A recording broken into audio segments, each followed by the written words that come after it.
Hello and welcome to jasonnewland.com. My name's Jason Newland. This is Let Me Bore You to Sleep. Please only listen when you can safely close your eyes. You know, Vinny, he's been hassling me for food, and I go into the kitchen and get him some food. He looks at me like, what's that? What am I supposed to do with that? Call that dinner, do you?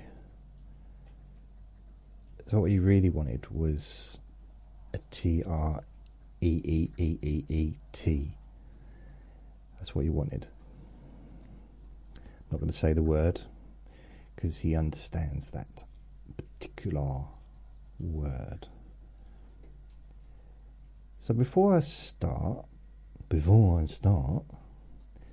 just like to quickly say thank you to Aska and to Emil. Thank you for your PayPal gifts. Very kind, very generous. Thank you. I did also thanked you both. You know, send messages to you and posted something on the Jason Newland's boring group on Facebook. Now something's gone weird with my Facebook page. I don't know what, but for some reason,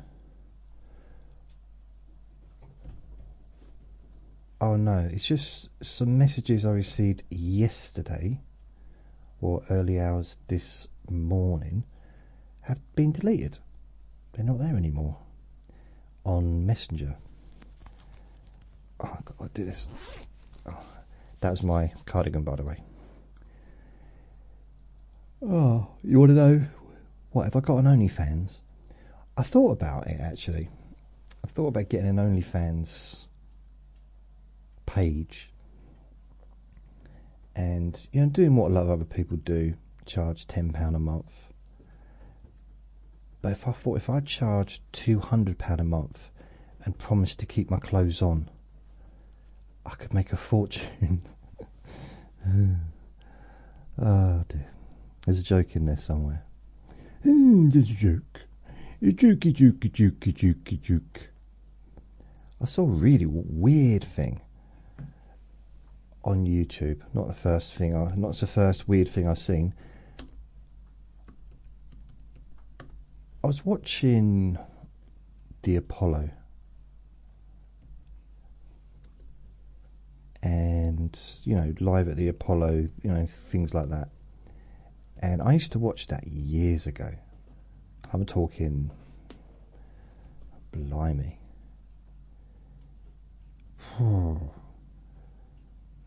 Late about 1990, it used to be on TV late at night, and because it was quite a rough crowd and people would get booed off, but those that didn't get booed off, wow, they were loved. And there was this singer, very much kind of Luther Vandross like singer, singing Wise, you know, very soul-y. Why is Michelle Obama trending? Let's have a look. Who cares? Okay, who's the most popular singer? Was it Night at the Apollo? Night at the Apollo. The most popular singer. Classic Showtime at the Apollo. Cruise Angel. 2024. The winner of America's longest running talent show, Night at the Apollo.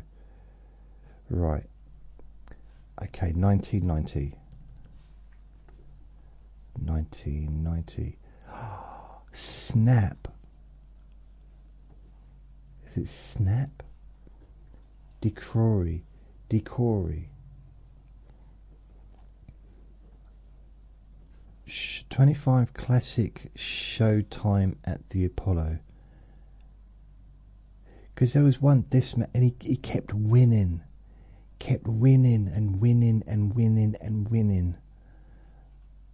And they kept bringing him back. And he was just, I don't know if he became famous in America. I mean, he might become famous everywhere. I just can't remember his name. It was on an old TV that I had in this bedsit thing place that I used to live. Sarah Vaughan, 1956. James Brown, 1968. No, it's a little bit longer. They were obviously famous back then, weren't they? 1987. 1988. Howard Hewitt. Once, twice, three times. Maybe that's who I'm thinking of. Patti LaBelle. She was already famous in 1989, wasn't she? 1990. Bonita Applebum. A Tribe Called Quest. On Vogue. Okay, right, maybe I can't find the people. Unless it is... It might be... There was just it was like this one particular singer that kept, I don't know, because I watched it. I mean, I didn't watch it all the time. McCrory wins Showtime at the Apollo with a stunning performance of R. Kelly's "When a Woman Loves a Man." Well, that wasn't 1990 because R. Kelly wasn't even famous in 1990. Wasn't far off it, to be fair, was it? It was about 94. R. Kelly became well known. Snap the Power Live. It's Showtime at the Apollo, 1990. I don't know who it was then. I've got no idea. What was I talking about? I was talking about something, wasn't I? Must have been. I wasn't talking about the Apollo. Oh, yeah. So I'm looking at YouTube. And I thought, they have singers on there, but they have comedians as well, don't they? So I thought, I wonder if there's any famous comedians ever performed at the Apollo. So I put in Richard Pryor at the Apollo. He didn't come up, but the title... Richard Pryor's son, Mason, booed off stage at the Apollo. And I thought, what? And I watched it, and he was indeed booed off stage. But it was unnecessary. Very, very unnecessary. First of all, they cheered him because he was Richard Pryor's son. You heard, when they put the microphones sort of in the audience, so you can hear what they say.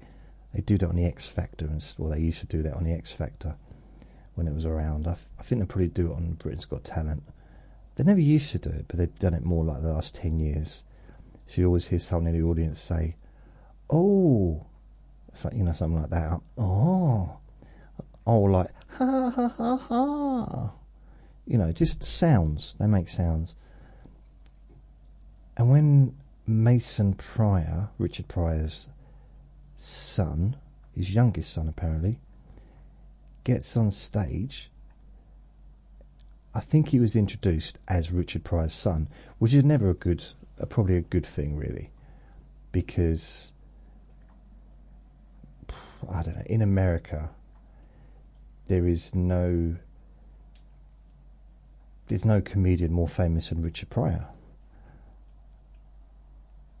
that would be performing at the Apollo. There's, I don't know, you got Eddie Murphy and you got Bill Cosby, but I would say probably Richard Pryor is above everyone as far as I don't know how to explain. A lot of people in the comedy world, especially probably maybe more in America, I don't know. None of the comedians in this country would talk to me, so I don't know what they thought.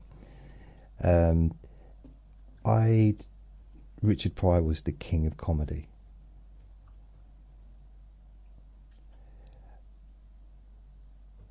But then, if you go as far as success, then Bill Cosby was way more successful, and so was Eddie Murphy, than Richard Pryor. Eddie Murphy was a more successful, he went on to be a movie star. Richard Pryor, at one point in the early 80s, was the highest paid Hollywood star. See, he was highest paid actor in Hollywood. But I think it's safe to say that Eddie Murphy completely eclipsed him when it came to the bigger movies and the more successful movies and more money. So Eddie Murphy eclipsed him there. When it comes to being a live stand-up comedian, success-wise, Richard Pryor had lots of albums, but then so did Bill Cosby. Eddie Murphy had a couple of albums, but he also had the biggest live concert of anyone. You know, when he did Raw, he did Delirious and he did Raw. I think Raw was the one that was the biggest out of the two, I think. And people went to the cinema to watch them. It's got to be weird going to a cinema to watch a stand-up show filmed. I don't know, just because there isn't that interaction with the audience, is there? It just, yeah, I'm not sure if how comfortable I'd feel watching a stand-up comedy. Not even that. I watched the 40-Year-Old Virgin movie back in 2005 with some friends, and we were in this little theatre, and it just, there was bits in, I was with someone, they were Buddhists, and one of them was quite not elderly, but a fair bit older than me, about 20 years older than me, and he was quite high up in the Buddhist thing, you know. So I'm sitting next to him, and I kind of felt a little bit awkward about laughing at some of the stuff, because it was almost like, it was like sitting next to my nan, you know, except more physical contact. No. So yeah, it was weird. So Mason Pryor, you know, for those who don't know, Bill Cosby was an absolute, before TV I'm talking about, and before anything else, Bill Cosby was a superstar comedian. No one was as big as him. He filled stadiums all over America during the 60s, probably 70s as well. He was a huge star, and the same with Steve Martin, was also a massive star in the 70s before he started doing movies. Huge star, filling out stadiums and stuff in America. See, I found this out later on. I didn't know. Didn't really, did I? No. I used to watch Steve Martin movies when I was a kid. So I'm going to open a little page, a separate page, because I was looking for Mason. So Steve Martin. When I was probably, what was I? 14. I used to rent out videos. Well, not just 14, 13, 12, 13, you know. As soon as I had a bit of money myself, I'd go around the corner and I'd rent videos out. And there was all these videos that were not famous. They weren't big movies like in this country. I had no idea what they, I really didn't know what they were. But I got one, I rented it out, and I loved it. So I rented another one out, and I watched every single movie that Steve Martin had produced up to that point. So I'm just having a look. He got books. Where's his movies then? Awards and nominations. Steve Martin filmography. Okay.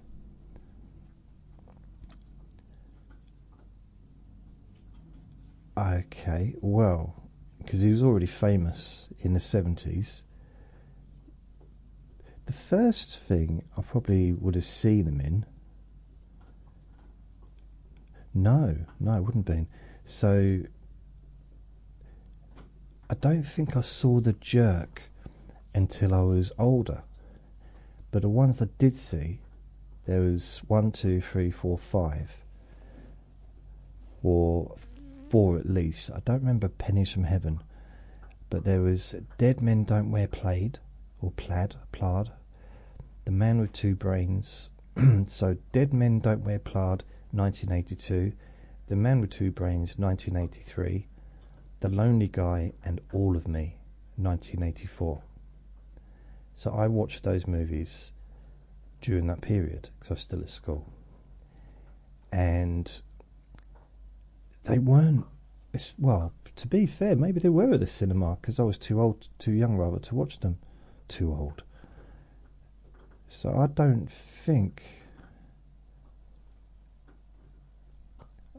know if they, they all they were successful as far as they made money at the box office from the looks of it. But I don't know if they were released in the UK of England, Commonwealth, United Kingdom, Britain. I'm not sure. I don't know. But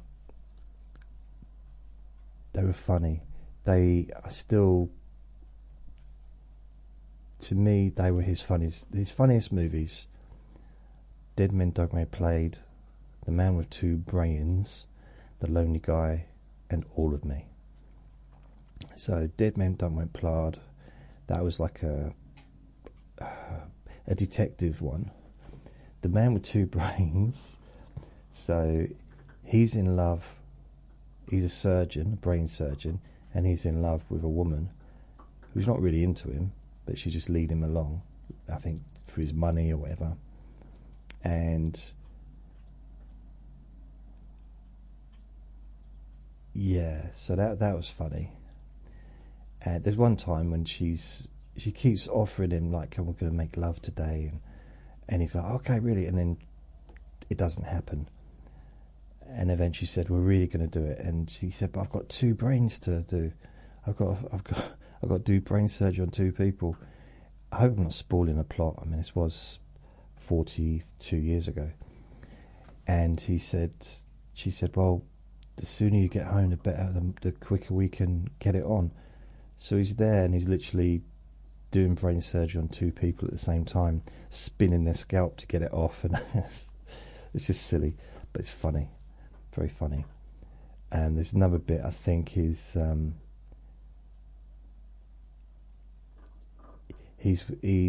think he's in his dressing gown, and he's standing at these windows, like I guess like a door with windows, that opens up,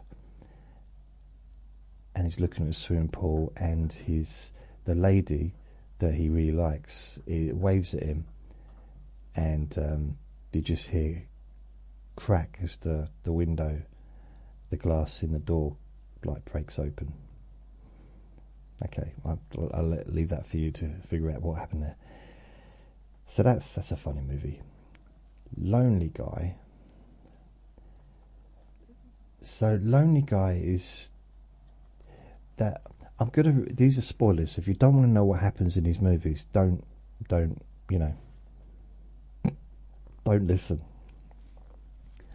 the lonely guy starts off, and this was one of the funniest things I'd seen. I mean, bearing in mind I was like 13, 14, I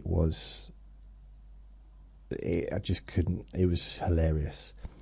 So he gets home, he finds his wife in bed with another man. Or with a man, because she's not a man, so it's not another man, is it? But another man, not him. And instead of like losing his cool and, you know, whatever, he just gets in bed beside them. And I struggled to watch that. I had to keep stopping it because I was literally crying. Because it's just so ridiculously, just ridiculous. Ridiculously ridiculous. I found it very, just so funny. And there's parts of it that were really... Anyway, they split, obviously. That doesn't go anywhere. And he ends up living on his own. And there's one point as he's living in this apartment, and he's got life-size cutouts of people to be his friends in his apartment. And I think he makes friends with someone. And again, this I might be getting muddled up between the films, but he gets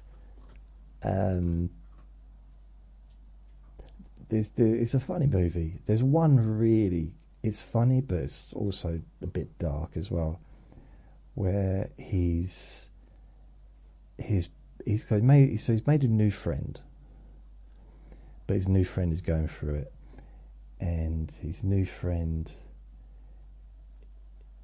he left a note saying he was gonna jump off a bridge, the Golden Gate Bridge or whatever. So he's running down the bridge, and he stops. They said, "No, stop!" There's someone standing on the bridge. He said, "Stop!" They turn around, and it isn't his friend. And he said, "Oh, carry on, sorry." And he keeps running. And that's just so wrong, but it's funny in the context of the movie. And there's all these people just like, it's very silly. So that's a funny bit. I can't think of much of that film, but it was good. Men Don't Wear Plaid is very funny as well, but I can't remember much of it. It's kind of a real Mickey take of the old like Humphrey Bogart movies. The what do they call them? I like those movies, like Shoe Gum. Is it Shoe Gum? Private Detectives, stuff like that. And then you got All of Me, 1984. And I don't know how he ends up, but he ends up Lily Tomlin. Have I got that name right? Have I got it right? Lily Tomlin, yes. Lily Tomlin, 85 now. Wow. Well, damn, how old is Stevie Martin? 79. So Lily Tomlin she's basically on the bed. She's about to leave the planet, and she's arranged for a witch doctor to transfer her soul into a younger body so that she can live on. That was kind of the plan, I think. Or was it into a cat? Something like that.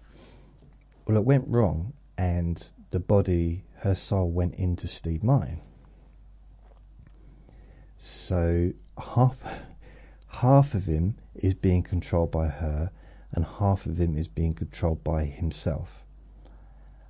And again, it's very funny.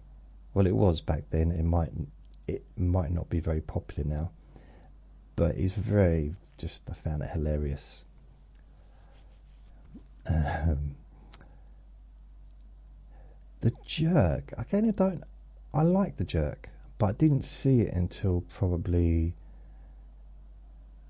1990. My favourite movie of his was Roxanne. I just liked it. I mean, he did a lot of movies I liked, but I think there's something happened when he got to... Yeah, I didn't really... Any of his movies I've not really sort of got into after LA Story. See, LA Story, that was really good, but he wrote and he was writer and executive producer of that. There's one really really funny bit that I remember, but then Roxanne, he was the writer and executive producer of that. Three Amigos, also the writer and executive producer. He was the writer of The Jerk. So he's written quite a few different things. Or Little Shop of Horrors, he was in that as well, but that wasn't his movie. Although some would argue he kind of stole. Definitely, he had one of the biggest scenes in that, funniest scenes, because he was a dentist, wasn't he? In that, he was Orange Shrivelo, DDS, whatever that means. That was 86. Oh, the same year as Three Amigos. See, in my mind, which is wrong, of course, the Three Amigos was like in the 90s. That's what I remember. And Roxanne being the first big movie that he did that became that made him really popular in the UK. But the Three Amigos quite big, I think, in the UK.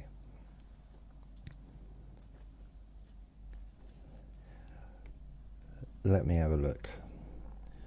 What movie was Steve Martin's big break out in the UK? Okay, let's have a look.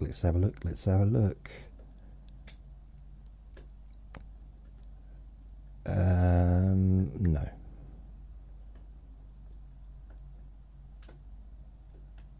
All of me. Oh, it's actually got here there the top 25 films of Steve Martin. This is Den of Geek. Okay. 25 Bilko. The problem with, because he did take on characters that were already not only done before but done to perfection before, and that's a difficult one. It's almost like why go somewhere where it's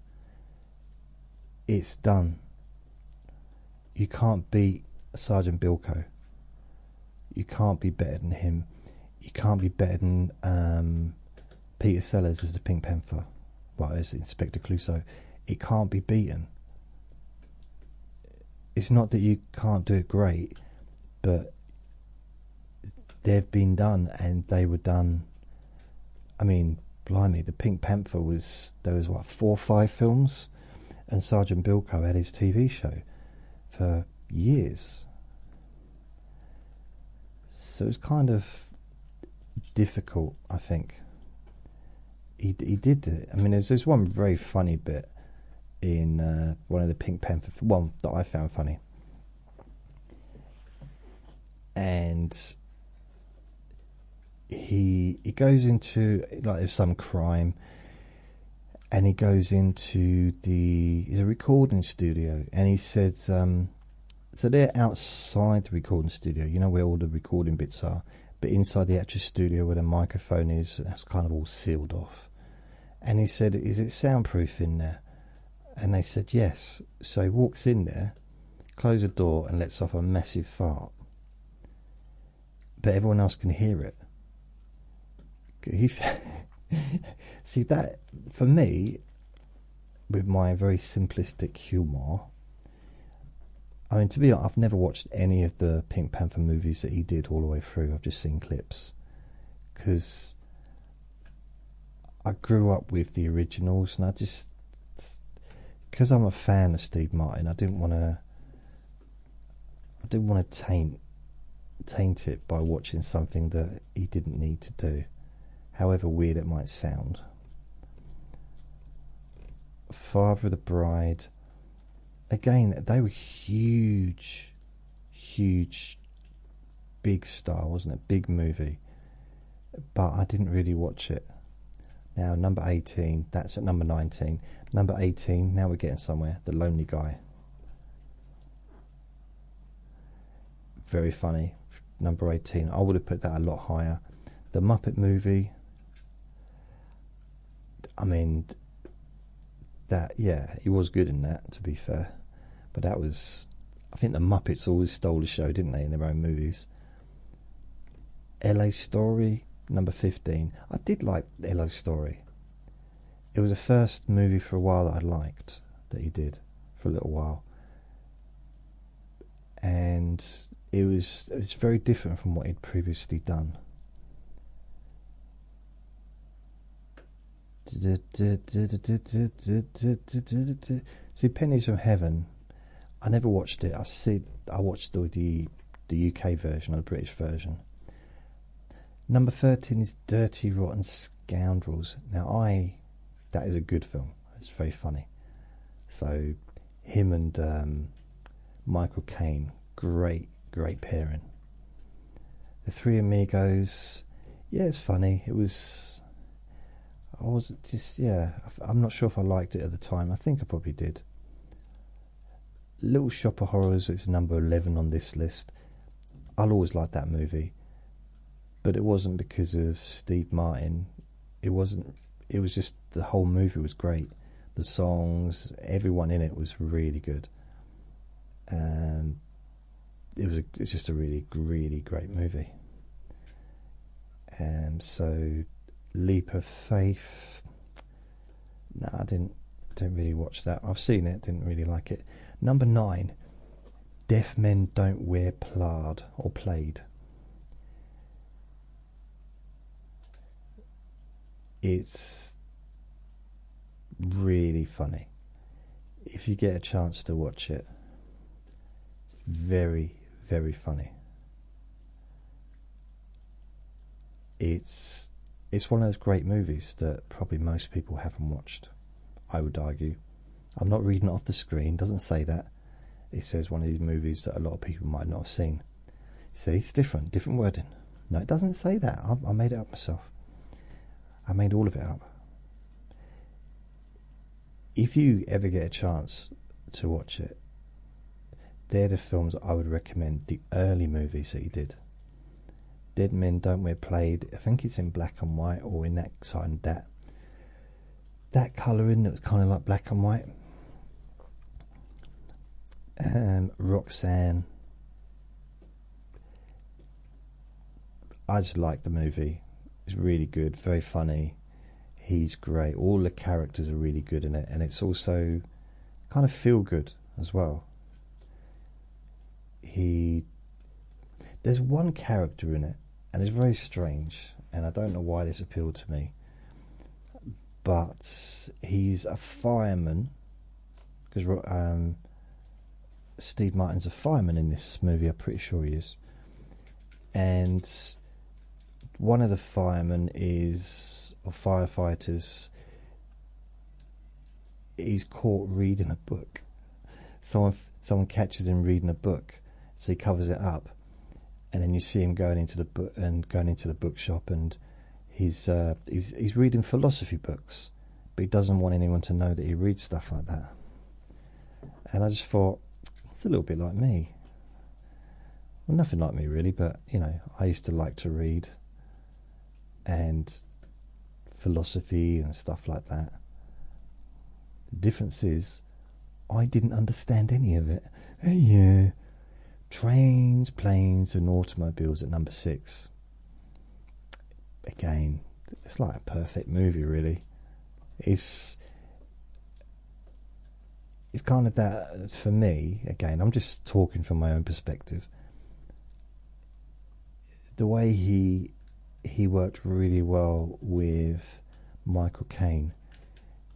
he also worked really well with John Candy. And John Candy's definitely the star of the movie, because he's the nice guy.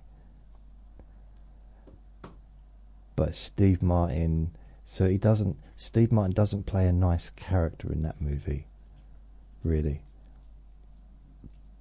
But he's good at it. In fact, I imagine that's probably perhaps what he's like. I don't know why I said that. It's good. Yeah, it's funny. There's some really funny bits in it as well. The Jerk. It's quite weird because Charles Bukowski, one of my favourite writers from the 90s, well, I discovered him in the 90s. I read so much of his stuff. He's very famous. Probably his most famous book is called Post Office, but he also did Factotum, Women, Notes of a Dirty Old Man. He did a lot of poetry and stuff like that. The weird thing about it is, and I'm not okay, he wasn't a pretty boy. Okay, he wasn't a pretty boy.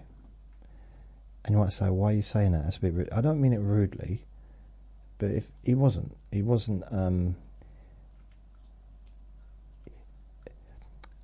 reason I'm saying it is because the two people that they got to play him in the movies, they did Post Office and they did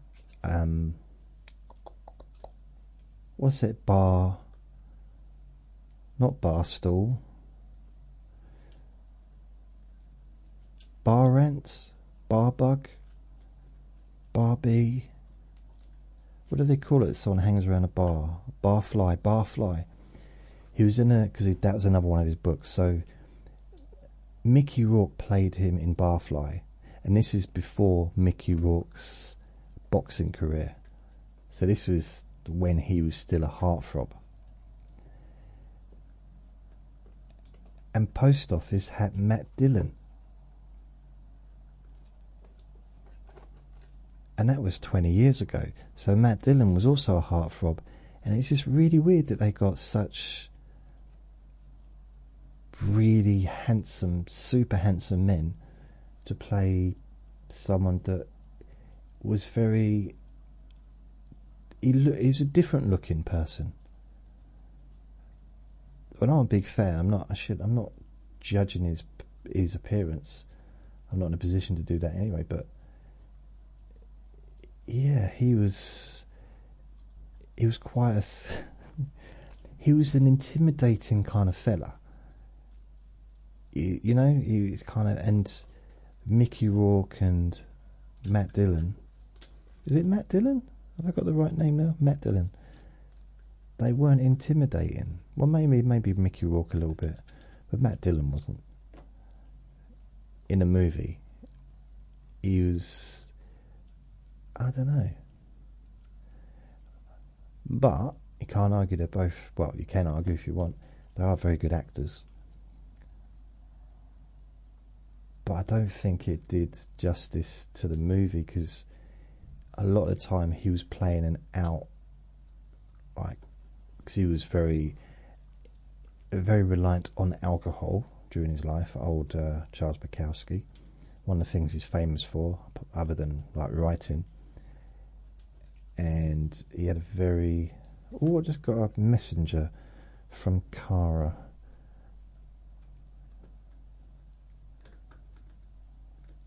Yeah, okay. So I don't know why I'm talking about Charles Bukowski. I've got some of his books here. I love Charles Bukowski. I just remember him, something my neighbour just told me. He got some glasses. I think he bought them online, and he paid £100 for 2 pairs. Okay. And he got them delivered by post. So I don't know if he was watching a shopping channel. I didn't ask him. I need to ask him, really. But they, you can you can focus them yourself. But then when he got them, it did say in the packaging, you do also need an eye test to see what your focus is, what your prescription is, so you can like line it up correctly for that.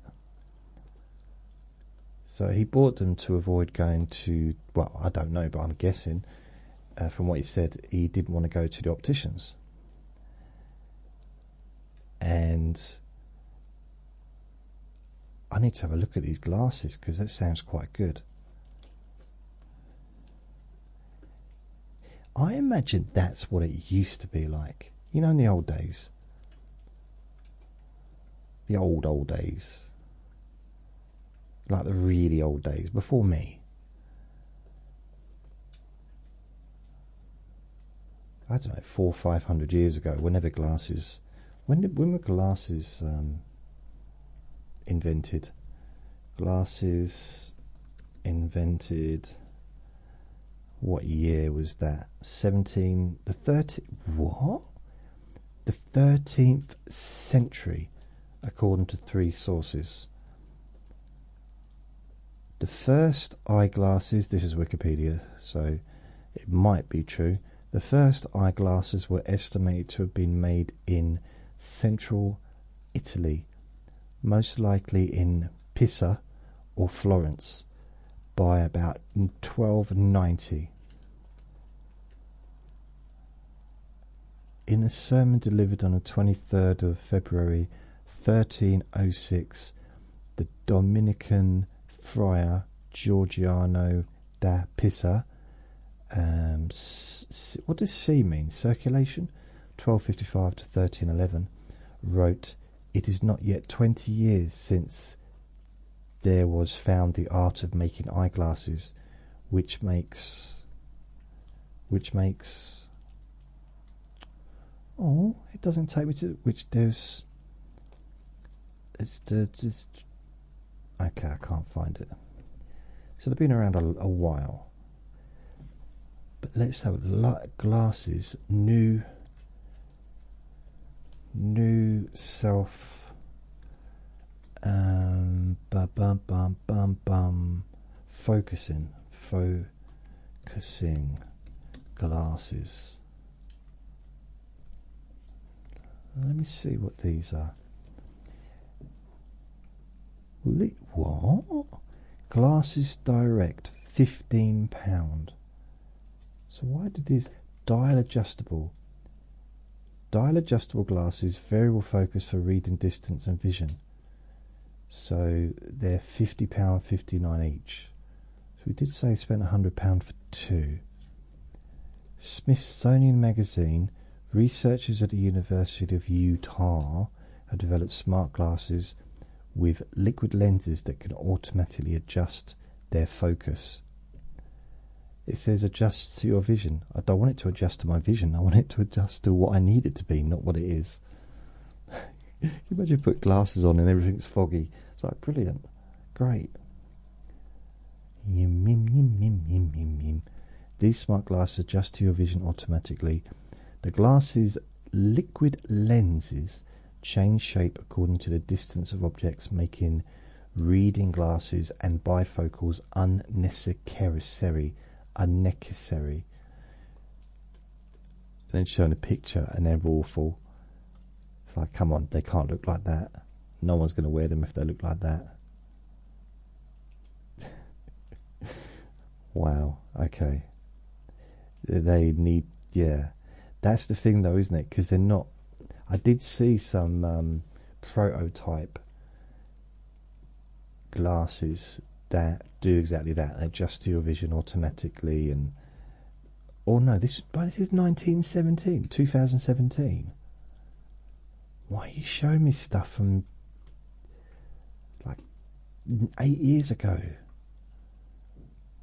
Wow. Well, anyway, I saw these AI glasses and yeah, they seem to work and they adjust to what you need to be able to see. And if you want to see something like further away, it kind of gains from your eyes that you need to do that, and it adjusts the, increase the magnification and stuff.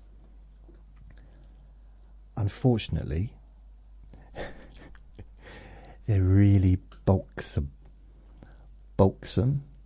cumbersome, bulky. I was a culps. Bulksome was my mixture of that.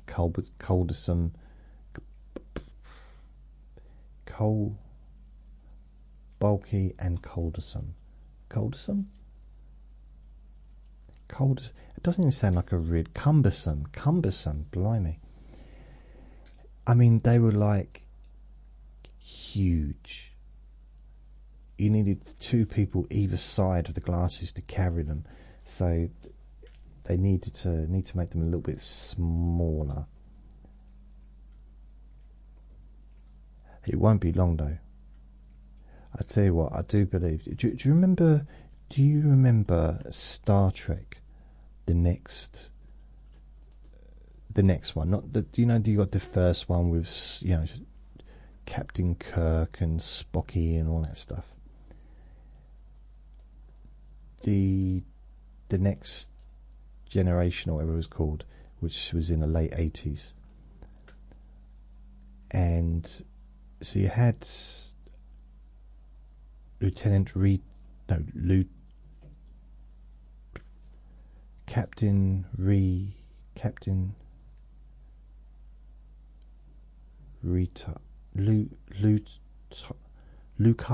Lucard.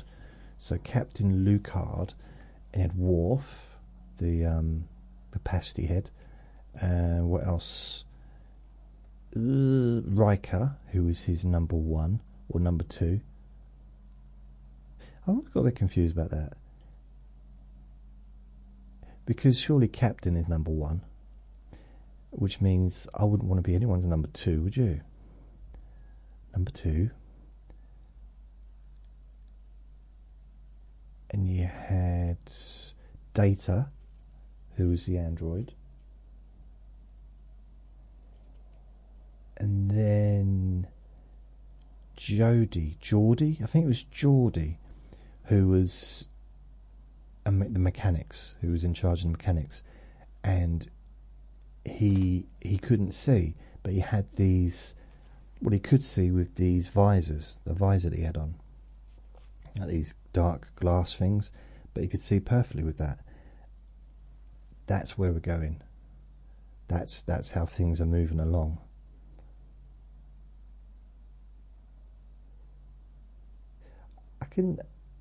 I've often wondered about that though, because I remember I met a girl that was blind once, and we got on all right, and I thought, well, it didn't work out. I did think, I wonder if we'd have got married. If we'd have got married and one day they found a cure, and they could, well, not a cure, but they were able to fix it. They were able to, I don't know what the right wording is, but to make it so that she could be visually okay. Great for her, obviously. But what if she saw me for the first time and screamed? Or laughed? I'm not sure which is worse. Because she might have been with me like 10 years or 20 years, thinking that I was like normal looking, just like Matt Dillon. That would be my ex. You said you looked like Matt Dillon. Yeah, but you didn't know what Matt Dillon looked like either, did you? Would be my argument. And I think that's so cool though, to get those glasses, so that, I mean, there'll be a time probably when we won't even need glasses. I mean, some could argue, well, we don't now, do we? We've got those contact lens things, which, no thanks. One of the benefits of wearing glasses, other than the fact that it does cover up part of my face, is it helps to keep stuff out of your eyes. So when it's windy, I'm not talking about like trees or anything, but just bits of dust, it can definitely keep your eyes kind of a bit clear of that stuff. And I get to know if it's raining before people that don't wear glasses. I mean, not when it's bucketing down. Obviously, everyone can, like, I'm not standing there. I think it's raining. Yeah, yeah, no, really. Like, we're all soaked. Of course, it's raining. You think just because you've got glasses on, you're the only one that can tell if it's raining. But there's that moment before the rain that it just, we call it in this country, we call it spitting. It's spitting, or it's trying to rain. It's trying to rain. But you know, with glasses, you can actually, you can be in the park,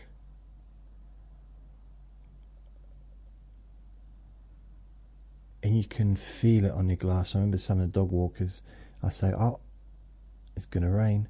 How do you know? I can feel it on my glasses. She said, I remember she said, "You got glasses? I've got glasses too. How come I can't feel it?" I said, "We have to lie down in the grass like me." Hits it, yeah, straight away. It's definitely, yeah, definitely rain. Mind you, there was a pigeon up there. Oh, no, but it was definitely rain. It was, it's like a superpower that no one wants. Yeah, I think it's going to be cool. Some of this technology, it's going to be groovy. Oh yes. I need to get some new glasses. I need to get my eyes tested. It's just, you know, I mean, I want to get back to reading. That's something I need to get back to.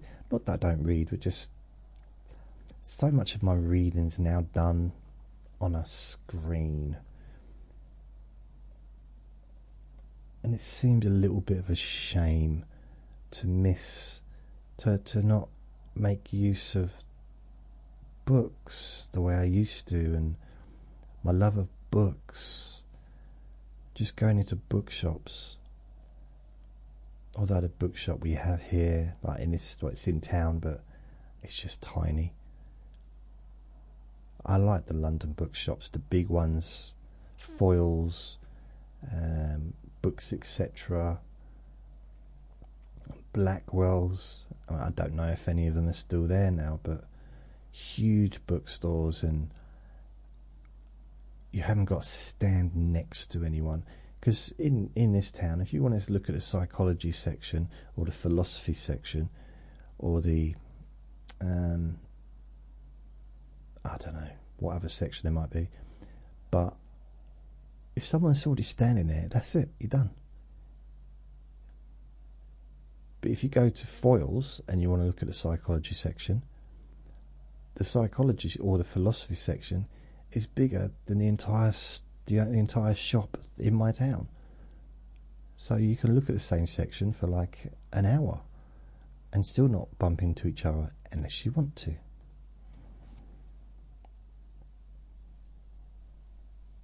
These are cool glasses. What are they called? Vixions autofocus eyeglasses. Relax your eye muscles all day. So let's have a little look at this. Vixions.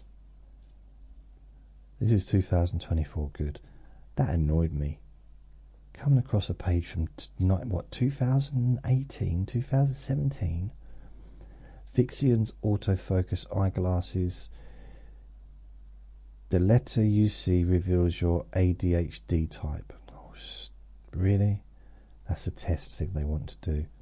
Oh, talking of tests, I've got an email. Let me show it to you. Well, I'll show it to you. I'll read it to you. An email. Where are you? Yeah. Right. We've received your ancestry DNA sample. We've got it. That's what it says on this email. Thanks for sending in your DNA sample, which was over a week ago now, but the other one was about 4 months ago. But they sent me another pack because the first one went missing. Thanks for sending in your DNA sample. You've moved to the front of the processing line. So I paid an extra £10 to not have to wait for 3 months. So I'm at the front of the line. Your results should be available within 4 weeks.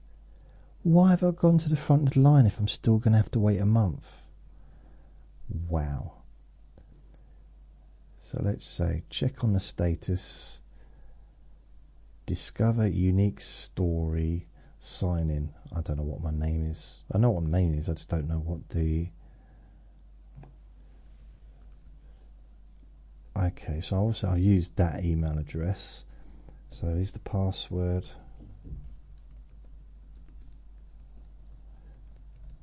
Da, da, da, da, da, da, da, da. Is that the correct email? Okay, cool. So my DNA test, Jason's DNA test tracker, or DNA tracker, it's registered. I did that before I sent it. It's arrived. That happened after I sent it, I guess. Processing. So it's in the process of being processing. Which only just really needs the sentence, it's being processed. It's in the process of being processing. Yeah. And then done. So it's not done yet, but it's being processed. So it says, discover your ancestors. Your preview access account includes 3 potential ancestors to help you grow your tree. Check your tree to review or start a free trial to unlock them. Potential father, potential mother. What? I know who my... Oh, wait a minute. That's interesting. I wonder who my mother is. I suppose I must have had one. Potential... What? I don't know who these people are. Charles...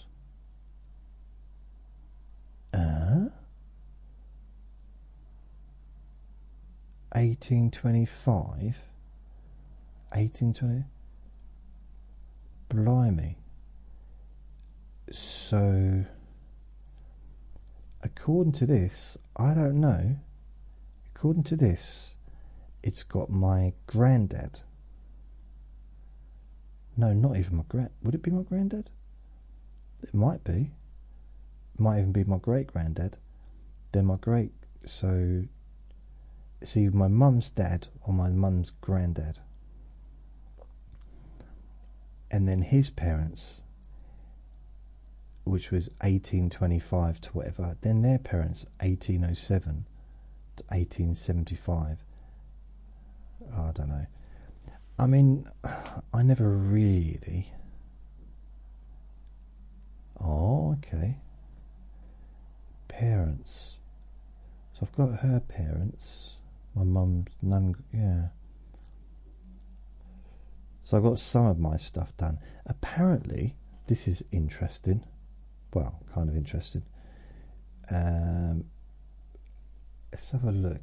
It says that the details, if I click on details, Jason's DNA checker, it says here, kit registered mail in sample 9th of January. Okay, so they sent it to me on the 9th of January. They received it the 22nd of January. How does it take that long to get there?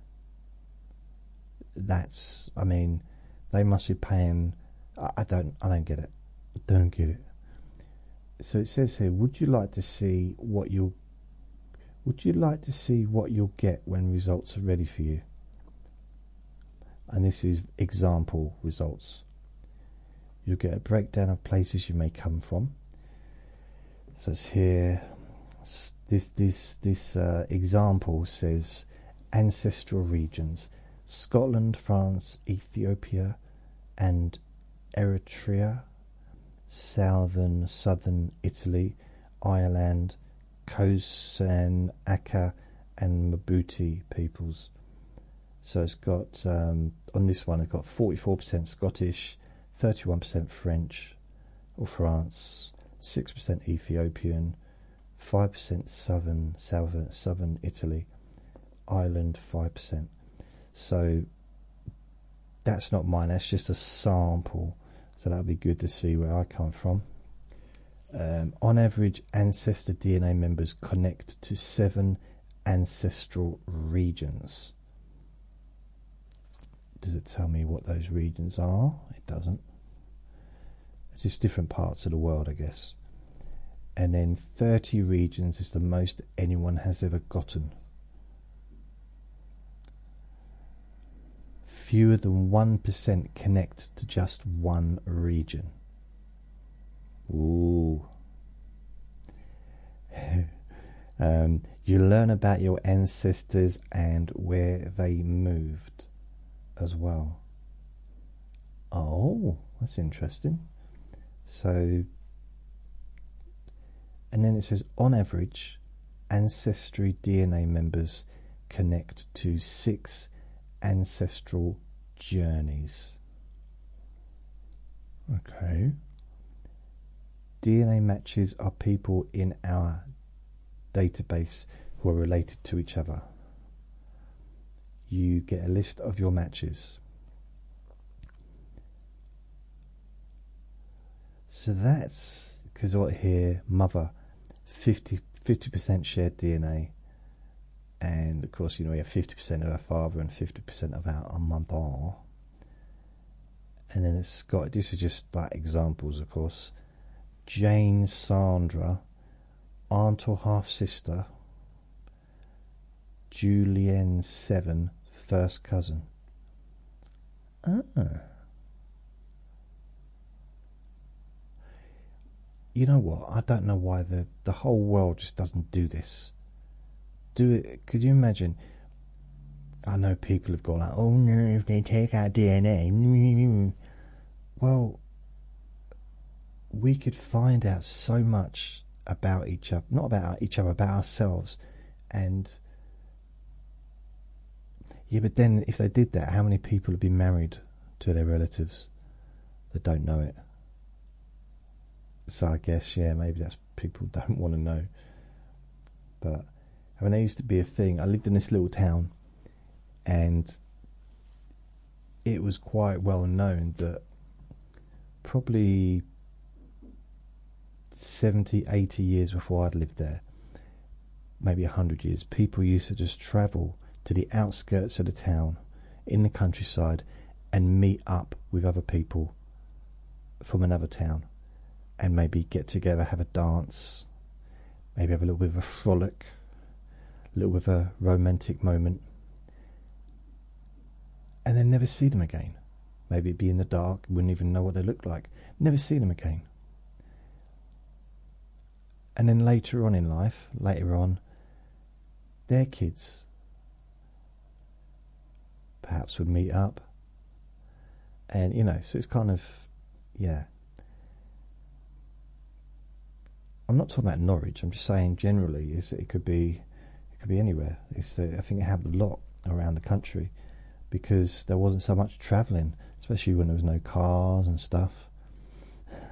On average, people have about 700 matches who are fourth cousins or closer. Wow. This example here's got 41,063 total matches for cousins. No, 469. No, 698 fourth cousins or closer, but 41,000 matches. So this example is related to over 41,000 people. Wow, that's pretty amazing, isn't it, really? You think about it. Especially as I don't really get out much. You'll get 3 traits for free and more than 40 with a membership. So this is an example as a Jane. I don't know who Jane is. Your DNA suggests you're a night person, Based on your genetics, you're more likely to be a night person than 80% of the population. Jane, your DNA suggests you take naps. Doesn't everyone? Based on your genetics, you're more likely to be a napper than 80% of the population. The last one says, Jane, your DNA suggests your heart rate recovers from exercise at a quicker rate. I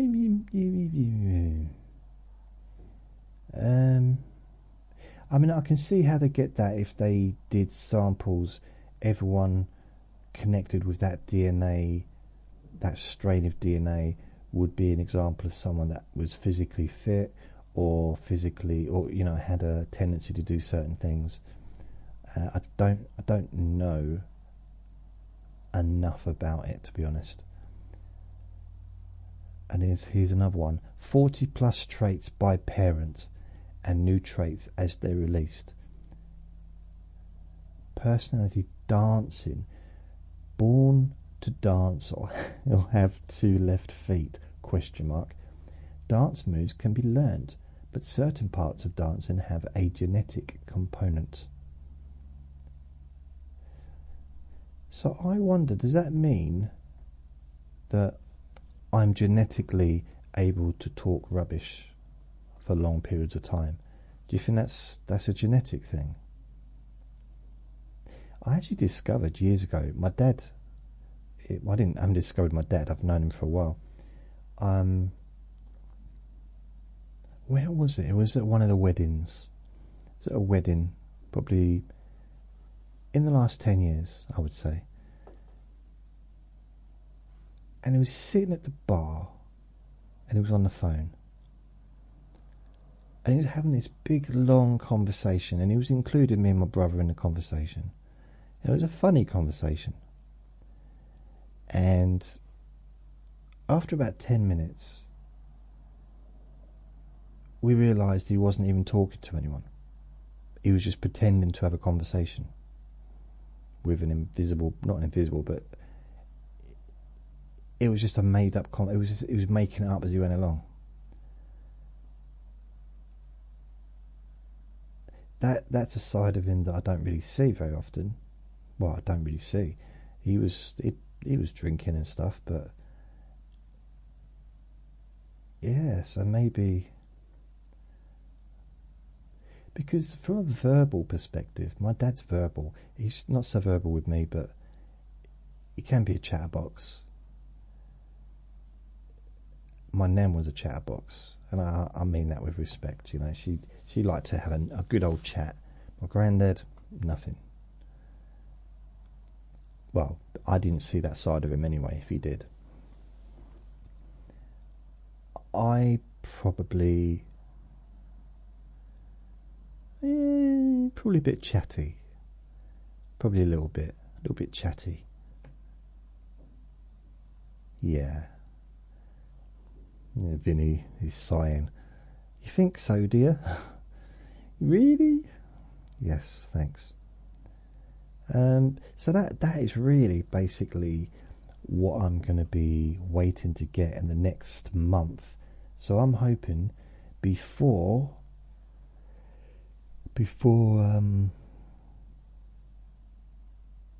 is it the 22nd of February when the boxing's on? Before the big night of boxing in Dubai, I will have my DNA test results. And what I want to do, when I get it, I want to open it and make a podcast as I open the package, just so that my initial response is captured, you know, and my initial reactions are natural. Yeah, that'd be cool. I don't know, it might not be, but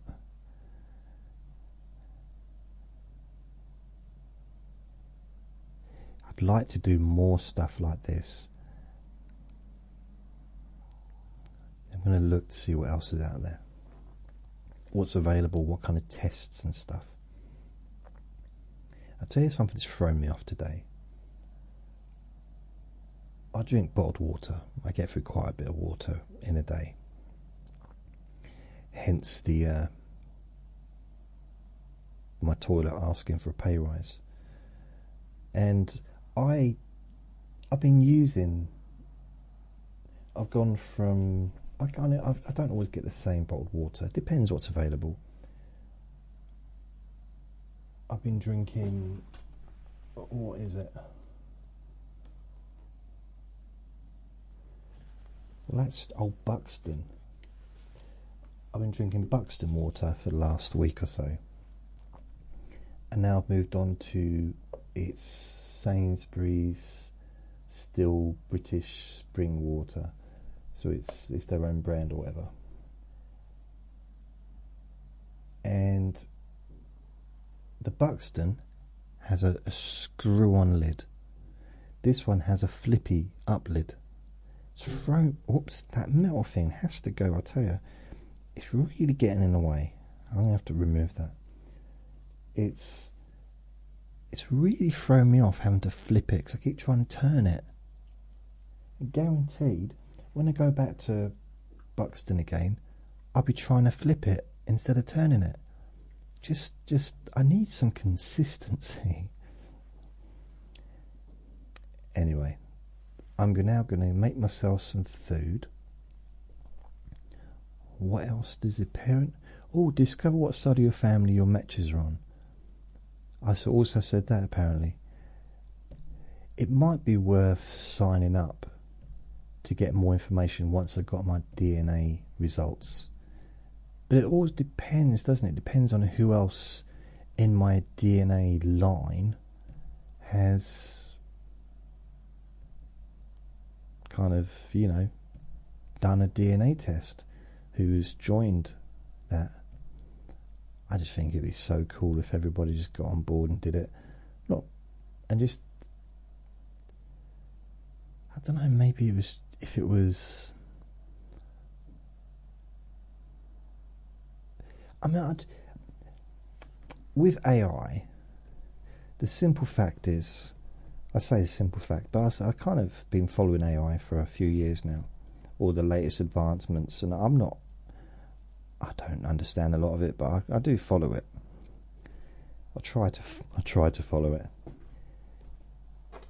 But if they got like a DNA sample, blood sample or something of everybody on the planet, AI could find cures that would take thousands of years. They could potentially find cures within weeks, because they can see where's the commonality, and then they can go, okay, what do we need to do? And I don't know. I know I'm being very simplistic with that, but I think it's amazing. But I'd love to see some kind of world truce where everybody, every country, all gets together and says,